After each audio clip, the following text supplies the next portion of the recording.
पहलगाम हमले के बाद आतंकवादियों पर ताबड़तोड़ एक्शन जारी है। आतंकवादियों के आशियानों को मिट्टी में मिलाने का काम किया जा रहा है। 24 घंटे में सेना ने 4 आतंकवादियों के मकानों को नेस्तनाबूद कर दिया है। शोपियां में आतंकी शाहिद अहमद के घर को तबाह कर दिया गया है। त्राल में आसिफ शेख के घर को जमींदोज किया गया है।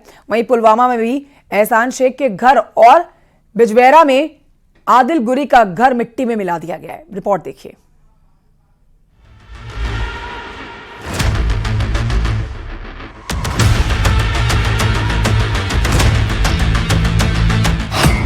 मिट्टी में मिला आतंकियों का आशियाना, नहीं बचेंगे पहलगाम के गुनहगार। आतंकियों के खिलाफ ऑपरेशन ऑल आउट।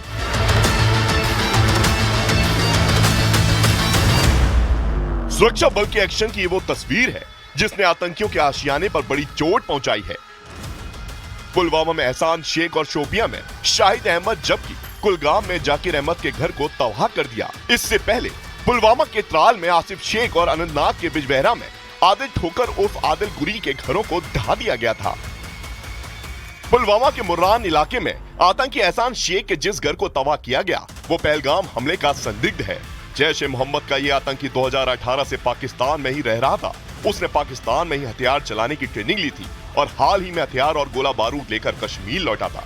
पुलवामा नरसंहार के बाद आतंकी एहसान शेख के घर को मिट्टी में मिला दिया गया है। पहलगाम हमले के बाद पीएम मोदी ने आतंकी और आतंकी साजिश रचने वालों को मिट्टी में मिलाने की बात कही थी। अब उनके घर मिट्टी में मिलाए जा रहे हैं। सजा मिलकर के रहेगी। अब आतंकियों की बची खुची जमीन को भी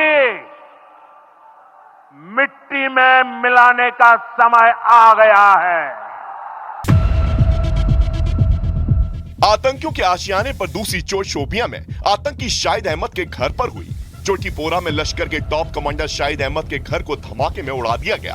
आतंकी शाहिद 2021 से ही घाटी में एक्टिव है और कई आतंकी हमले और साजिश में शामिल रहा है। आतंकियों पर तीसरी चोट कुलगाम के मतलहामा में हुई, जब तीसरे आतंकी जाकिर अहमद के घर को रातों रात ध्वस्त कर दिया गया।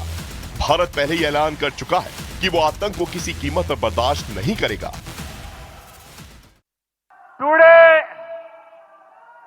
From the soil of Bihar, I say to the whole world, India will identify, track and punish every terrorist and their backers. We will pursue them. सुरक्षा बल के ऑपरेशन से आतंकी अपना घर छोड़कर दुबके हुए हैं, जबकि सेना एक्शन मोड में है। इससे पहले पुलवामा के त्राल में आसिफ शेख का घर धमाके में तबाह हो गया। आसिफ शेख लंबे वक्त से पाकिस्तान में बैठे आतंक के आकाओं के इशारे पर भारत विरोधी मिशन में शामिल था। त्राल के बाद आतंक पर 5वीं चोट अनंतनाग के बिजबेहरा में आदिल हुसैन ठोकर के आशियाने पर पड़ी। उसके घर पर बुलडोजर एक्शन हुआ और उसके घर को नेस्तनाबूद कर दिया गया। इन आतंकियों पर 22 अप्रैल को पहलगाम के बेसरन में हुए आतंकी हमले में शामिल होने का शक है। गुरुवार को पुलिस ने आतंकी आदिल ठोकर का स्केच जारी किया था। इसके बाद आतंकियों के खिलाफ सुरक्षा बल ने एक्शन तेज कर दिया।